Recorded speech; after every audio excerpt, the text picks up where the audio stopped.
If you visited Zimbabwe 20 years ago, you would have visited one of the great success stories of Africa. Enormous cattle ranches, a fledgling wine industry, orchards, game parks, and of course the crown jewel, Victoria Falls. It then boasted one of the highest literacy rates in the world. Shona sculpture could be found in every major gallery, in every major city. But even then, it was a nation that was built on silence and on brutality and on genocide. Little wonder that today, beautiful Harare is stricken with cholera. The Zimbabwean dollar was abandoned years ago. And those most committed to keeping things just as they are those who have profited the most from this administration and who now have the most to lose. They have unleashed wave after wave of abductions, beatings, murders. There have been critics, but most of these people have much to lose, much to fear, if not for themselves, then for those they love. And it is a scene, of course, that has been repeated over and over again in the course of human history. There is this delusional persistence in imagining that our lies will not be discovered, that our victims will remain silent, that the bodies will stay buried, and the time will never come when we'll have to surrender, have to talk, have to own that we're not in control of anything that actually counts for much. It was this overarching fear of loss, this deep insecurity grounded in injustice that inspired today's visitors to the Baptist from Jerusalem. For centuries, there had been a mounting prophetic chorus of criticism of the whole cult of the temple. Samuel, Amos, Isaiah, Hosea, Jeremiah, and repeatedly in the Psalms, the whole rationale for the temple wasn't so much questioned as entirely rejected. The prophets have God saying, "I've had enough of burnt offerings of rams and the fat of fed cattle. I take no pleasure in the blood of bulls, lambs, or goats. And even though you offer me your burnt offerings and grain offerings, I will not accept them, and the offerings of well-being of your fatted animals I will not look upon. And do I eat the flesh of bulls or drink the blood of goats? Offer to God a sacrifice of thanksgiving. Pay your vows to the Most High. And surely it is better to obey than sacrifice, and to heed than the fat of rams." And of course, that line of Hosea, repeated by Jesus himself, "What I want is mercy, not sacrifice." But sacrifice was the whole reason for the temple's existence. It was the cornerstone not only of the nation and its faith and its culture, but it was also an enormously significant part of the economy. It was like those institutions we consider too big to fail, a failure that always begins with our own imaginations and our abhorrence for insecurity or loss or humiliation or just the unknown. And as so often happens, those who were most committed to the temple's survival were those who had the most to lose from its demise. This is the record of John, when the Jews sent who? Priests and Levites from Jerusalem. Gibbon's glorious verse anthem, which we are privileged to hear this morning, perhaps conveys the drama of this encounter better than the spoken word, with its hectoring questions, "Art thou the prophet? Art thou the prophet?" And it's clear and declarative, "And he answered, no." For the priests and their relatives, John, like so many prophets before him, posed a threat not only to their livelihood, but to everything that they had come to consider sacred. And so they were justified in sacred rage. But while he and all of those former critics of the temple might be eradicated, their criticisms couldn't be silenced. They were read with embarrassing frequency in the temple itself. Like Zimbabwe's ZANU-PF party, there was this unavoidable sense that this may be the last act of the play, and suspecting this only added to their frenzy. And of course, as it happened, within a lifetime, the temple would be nothing more than a pile of stones and a memory, and all of these priests and Levites a superfluous anachronism. In the meantime, however, they would continue to do precisely what they had always done, what the temple authorities had done to prophets for hundreds of years: silence their critics, lie, intimidate, persecute, and murder their opposition. Jerusalem, Jerusalem, you who kill the prophets and stone those sent to you. And John, of course, was entirely out of his league in the face of this massive and vicious and sophisticated opposition. They had been doing this for centuries.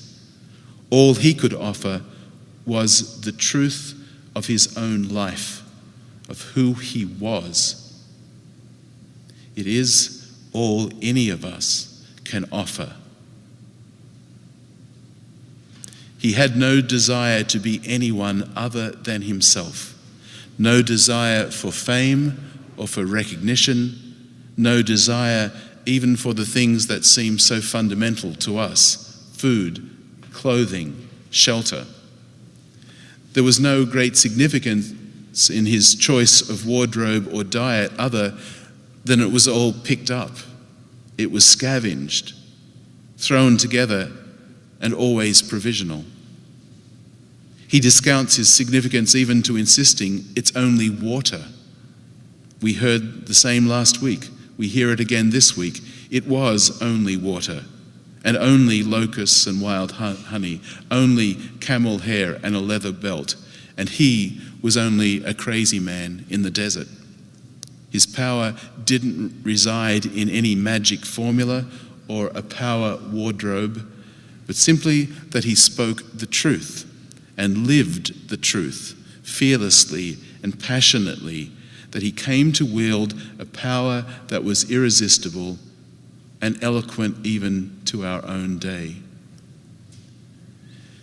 There are many lessons that John teaches, but one, I think, is about power and about imagination. Merton once said that a monk is only truly free when he realizes he's never going to be a saint and he's never going to make abbot. As long as someone has anything we want, a job, a possession, a gift, a reputation, then our hearts have been captured, sometimes seduced. They are not our own. They are held by something or someone else. There's something dictating, or at least shaping, how we speak and act and think. As long as you or I want something that is entirely within someone else's gift, we are vulnerable. We are at risk. And we can't help turning ourselves inside out. And so we are not and cannot be free. And yet, at the same time, we are made to give our hearts away. It is the missing rib. We are incomplete, and we long for that completion. It makes us lovable. It makes us vulnerable and human. It makes us strive for excellence and makes us reach out to one another. If you or I could trace back to its deepest source everything that disturbs us and causes us grief and anger and worry, then we would always be drawn into the realm of desire, of what we want. Some of it so good and praiseworthy, some of it unworthy and trivial. And allied with that, perhaps a failure to trust, to believe to our very core that we are upheld and embraced and cherished by our God. The angry outbursts to which we are sometimes treated, the passive aggression, the vindictive comments, the carping negativity, so much of the behavior that is so toxic and destructive in us and around us, is profoundly connected to desire gone wrong, to pain and confusion and doubt that results from loss, to grief gone sour, and fear about what might now happen. And it seems to me that this is this challenge of this season that is laid upon us, whether we seek it or not. The challenge of the desert, to journey into the realm of our desire, to reflect on what it is that you and I want most deeply. Where is it? Who has it? How am I going about achieving that? Is what I am doing and the way I am living and relating moving me closer to what I want? Have I embraced and pursued that with something of John's passion and integrity and single-mindedness? Or am I living some sort of half-life, equal parts longing and frustration and a full measure of anger? There's a line of Bishop Grimes that I suspect you will hear me repeat many times in the years ahead. We keep asking God what we should do, and God keeps reminding us of who we are. The priests and Levites asked John, "What sayest thou of thyself? Who art thou?" And he answers with absolute precision and humility and conviction, because he knows who he is and who he is not, what is his task and what remains for someone else. This surely is one of the great questions of this season and the great liberations of our faith, because it is the constant question of the spiritual life. What sayest thou of thyself? Who art thou? And who do you hope to become? And when we are rocked by loss, or distracted by victory, or waylaid by temptation, it seems to be the question towards which God constantly directs our attention. Amen.